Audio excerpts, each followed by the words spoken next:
everybody I've mentioned collectively, and many of you who have retweeted the same content, collectively we just made it safe for politicians to tiptoe out and say, how about a little nuclear energy? I would state with some confidence that nobody in the world could ever get elected being totally afraid of climate change and knowing that we have to be aggressive. At least that would be their position. We have to be aggressive, and saying no to nuclear energy. It's like you just haven't looked into it. We should not be happy about that climate strike thing. We should be condemning it as total manipulation of young minds. Now, if adults took a day off work and said, well, we've looked into it, we've been watching the news, I'd still think they were underinformed, but at least they're adults. At least they, had a chance to look into it and, do what they could to make a decision. But children don't look into it. Children don't research. They take whatever opinion is assigned to them. And what was assigned to them was anxiety, and then we put them in charge. Could not have been a more ridiculous situation.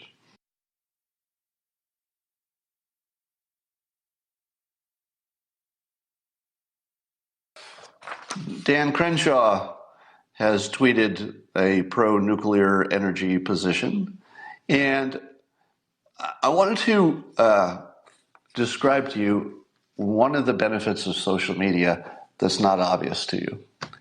One of the problems with getting people in the government to say, yes, we need nuclear energy is, what's the biggest obstacle? The biggest obstacle is that they think it will bite them in the ass, right? They think that if they come out in favor of nuclear energy, that they're exposed, that it's going to make them look like the out of touch one. Now, modern nuclear energy technology is the safest energy we have by far. It's not even close. But not everybody knows that. So if you were a politician, and let's say you knew that, let's say you're one of the politicians who knew nuclear energy is not the less safe versions of our past, but is the safest energy source we have by far in our present. If you knew that, you still wouldn't want to go out and say nuclear energy. Even as a Republican, you might hold it back a little bit because you don't know how people are going to respond to it, and you don't want to give people a reason to hate you. And maybe it's not your cause, so you're not going to go die on that beach. Here's what people like me, and people like Michael Schellenberger, and people like Mark Schneider, and those of you who tweet us, here's the service that you perform. You made it safe. Collectively, and I would thank mostly the people who are, I judge as my mentors on this, so Schellenberger and Schneider, the two most vocal Twitter users who are promoting nuclear energy and education so that we understand it's a good deal. So their guidance allowed me to feel comfortable tweeting my full support that we should be developing that path. Now, what happens when I tweet it? Well, the world sees what happens to me. Do I get slapped down? Or do people say, okay, I wasn't up to date. I'll take a look at that. So it's not just me, but everybody who retweets me, everybody who's boosting the signal of the two people I mentioned, or just boosting nuclear in general. Social media becomes the way you test whether you can stick your head up. If you stick your head up out of the hole, do you get it lopped off, or do you get away with it? And I think that what I and everybody who's been tweeting about the positives of nuclear energy has shown, and I think Cory Booker's shown it, and now Andrew Yang has shown it. And by the way, even if those two lose, I'm guessing neither of them will get the nomination, but you've got to give it up for Andrew Yang and Cory Booker because they've completely changed the way we can look at climate change because of being pro-nuclear energy. And that change makes it safe for other Democrats to say, are you Booker and Yang are both in favor of nuclear energy? Because if you're a Democrat, no matter who you are, you look at those two guys, and what do you say to yourself? They're the smartest ones in the game, right? Now, maybe not literally, because everybody running is pretty smart. Buttigieg, very smart. But when you're looking at Yang and Booker, the first thing you think is, okay, whatever else you think of them, whatever else you think of their policies, they're super smart. Like super smart. Like really, really smart. And they're pro-nuclear. You can't ignore that. So here's what I think. I think that everybody I've mentioned collectively, and many of you who have retweeted the same content, collectively we just made it safe for politicians to tiptoe out and say, how about a little nuclear energy, right? Wouldn't you say that 2 years ago, if you gave a full-throated endorsement of nuclear energy, don't you think just 2 years ago you would have been pretty slapped down on social media? Don't you think? But the links and articles written by both Michael Schellenberger and then Mark Schneider doing his own content, plus lots of tweets and retweets of useful links that show you the safety of nuclear energy. Those guys basically created a base of tweetable links so that people like me could feel completely safe going out there and say, oh yeah, if you're not looking at this, you're out of date. And then we make it safer, in an expanding circle, we make it safer and safer. We're still right on the edge, and I don't think we're quite there yet, actually, to where President Trump could go in front of the public and say, not just as an afterthought, here's what the Republicans like to do, and it's starting to bother me a little bit, and Crenshaw did it too. They like to throw it at the bottom of the list as an afterthought. Yes, we need to do things to clean up our energy, and we should clean those rivers, and maybe use carbon capture and nuclear energy. So that needs to move to the top of the list, so that if you're going to talk about anything in that domain, you start with, well, we need a robust nuclear energy industry, both for energy and for pollution reasons, for safety reasons, for CO2 reasons, if you care about that. And if it's not a problem, you still need nuclear energy. And of course, we can't be competitive in space without a robust nuclear industry, which we don't have right now. It's shrinking. So people are saying nuclear needs to be named something else. I have mixed feelings on that. If nuclear were any other topic, I'd say, yeah, let's talk about coming up with a clever, friendly branding for it. But I think it has too much history. I just don't know that you could ever change that. But there are a few problems with Elizabeth Warren. Here are a few. She wants aggressive movement on climate change, but she's not in favor of nuclear energy. You can't get elected with that. You can't. You can get elected if you are a Republican saying, I don't think climate change is a big deal, but I'm still in favor of nuclear energy.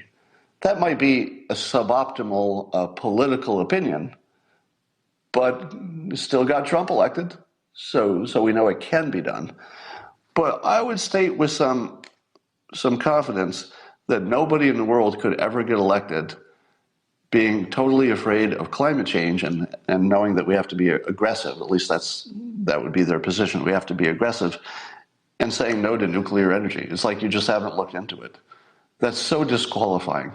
Now, you might say to yourself, I don't know, voters aren't that smart, but they will be, because all you have to do is educate the voters and say, do you really care about climate change as much as Elizabeth Warren? Yes? Well, then why don't you do something that's not the dumbest thing in the world, which is what Elizabeth Warren is suggesting, which is the only thing that makes it worse. What is the only thing that will make climate change substantially worse? Getting rid of nuclear energy. Every expert would tell you the same thing. I believe 100% of experts would agree, left and right, If you get rid of nuclear energy, you're making things worse. So how could she win on that? It's a completely unwinnable case, especially since even Democrats don't agree with that position. People are talking about how the children are making a big impact on this climate change stuff. So they had their big climate strike day, and they took a day off of school all over the world, mostly the United States, and they protested that their government is not doing enough about climate change. Here's what's wrong with that. Everything. That's what's wrong with that. Everything. At what point did we decide that we would consciously turn over leadership to the dumbest and least experienced people in the entire world? Actually, literally, the dumbest and least experienced people in the world. Least knowledgeable, least experienced, and dumbest. Children. Now, I, of course, was once a child. And so that's one of the ways that I can notice that I got smarter since then. Have any of you noticed that you're smarter since you were a child? Why are we letting children make our political decisions? Could it be a worse idea? No. It is literally the worst of bad ideas. Now, even in the 60s, when young people were protesting Vietnam, those young people were still older. Those young people were often over 18. They were just young. So that was a little bit different. And protesting a war is sort of a simpler situation. How many of these children, let me ask you this, how many of the children know the phrase carbon capture? How many of them even know that there's a whole bunch of startups making carbon capture devices to suck CO2 out of the air? How many know that? None. How many of them know, the children who were in the climate strike, how many of them know that nuclear energy is really sort of the only way to attack this, with everything else, but it has to be a big part of the picture, and that even reasonable Democrats say the same? How many do you think out there were against whatever the climate change policies are, and also against nuclear energy? Probably a lot. So somehow we managed to weaponize the dumbest people in society. And again, I say that with love. We were all children. We're all smarter now. Wouldn't you rather have the decision made by the smart people? I mean, if you have a choice, and I think we do. Now, I would even go so far as to say that children do not have opinions on climate change.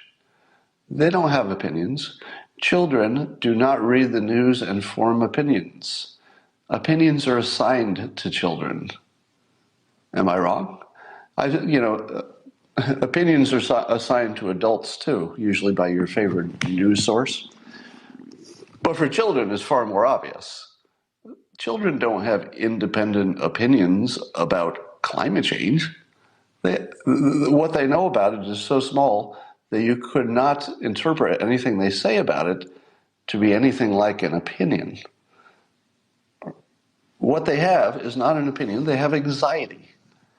They have anxiety. Who gave them the anxiety? Well, their teachers, maybe their parents, maybe some of them watch the news, but I kind of doubt it. How many of those kids do you think watch the news? 5%, tops.